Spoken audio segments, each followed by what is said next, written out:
Welcome to ராஜியின் Nalabagam. இன்றைக்கி பருப்பு ரசம் தாங்க பார்க்க போகிறோம். டெய்லியுமே ரசம் சமையலில் ரொம்ப முக்கியம். நான் அரிசி ஊற வச்ச தண்ணி எடுத்திருக்கேங்க. நமக்கு எவ்வளோ ரசம் தேவையோ அந்த அளவுக்கு தண்ணி எடுத்துக்கலாம். இப்போ ரசத்துக்கு தேவையான உப்பு ஃபஸ்ட்டு சேர்த்துரும். நல்ல பழுத்த தக்காளி 2 தக்காளி சேர்க்குறேன். இது இப்போ நான் வைக்கிற ரசம் ஒரு 4-5 பேர் நல்லா தாராளமாக ஊற்றி சாப்பிடலாம். நல்ல தக்காளியை நல்லா கை விட்டு கரைச்சிக்கலாங்க. இப்போ இதில் கொத்தமல்லியை காம்போடையே சேர்த்துக்கலாம். நல்லா கழுவிட்டு சுத்தமாக தண்ணி இல்லாமல் நல்லா இப்படி கிள்ளி சேர்த்துக்கலாங்க. வெறும் இலையை சேர்க்குறத விட ரசத்துக்கு காம்புகளோடு சேர்க்குறது ரொம்ப ருசியை கொடுக்கும். இதோட கருவேப்பிலையும் கொஞ்சம் சேர்த்துக்கலாம். இப்போ இதில் மஞ்சத்தூள் ஒரு 1/4 டீஸ்பூன், தனியாத்தூள் 1 டீஸ்பூன். தனியாத்தூள் கொஞ்சம் ரசத்துக்கு ருசி கூட கொடுக்கும். சீரகத்தூள் ஒரு 1/2 டீஸ்பூன், மிளகுத்தூள் 1 டீஸ்பூன், பெருங்காயப்பொடி கொஞ்சமாக சேர்த்துக்கலாங்க.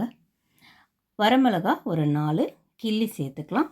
காரத்துக்கு தகுந்த மாதிரி கொஞ்சம் கூட்டியோ குறைச்சோ சேர்த்துக்கலாங்க. இப்போ இதில் ஒரு 6 பல்லு பூண்டை நல்லா தட்டி சேர்க்குறேன். இப்போ நான் பருப்பு பார்த்திங்கன்னா 1 கப்பு வேக வச்சு எடுத்துருக்கேன். அதாவது இப்போ நம்ம பார்க்குற கிண்ணத்தில் ஒரு 1/4 கப்பு நீங்கள் ஊற வச்சிங்கன்னா இந்த 1 கப்பு பருப்பு வந்துடும். சரியாக இருக்குங்க இந்த ரசத்துக்கு. பருப்பையும் வேக வச்சு சேர்த்துட்டு இதே எலுமிச்சம்பழம் ஒரு 1/2 எலுமிச்சம்பழம் கட் பண்ணி தனியாக வச்சுக்கலாம். இப்போது கடாயில் கொஞ்சமாக எண்ணெய் ஒரு 1/2 டீஸ்பூன் எண்ணெய் சேர்த்தா போதும். கடுகு ஒரு 1/4 டீஸ்பூனுக்கும் குறைவாக, உளுந்து அதே அளவு, வெந்தயம் அதே அளவுங்க. நல்லா பொரிஞ்சதும் நம்ம கரைச்சி வச்சுருக்கிறத எல்லாத்தையும் கடாயில் சேர்த்துக்கலாம்.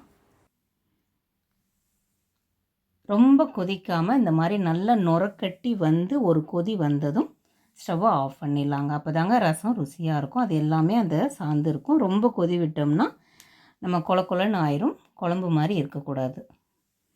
இப்போது ரசம் ரெடி ஆகிடுச்சுங்க. எந்த சைட் டிஷ்ஷோடனாலும் சாப்பிடலாம். காய்ச்சலுக்கும் ரொம்ப பெஸ்ட்டு. நீங்களும் ட்ரை பண்ணி பாருங்கள். இப்போது புளிக்கு பதிலாக நம்ம எலுமிச்சம்பழம் சேர்க்குறோங்க. இது ரொம்ப டேஸ்ட்டு கொடுக்கும். நீங்களும் ட்ரை பண்ணி பாருங்கள்.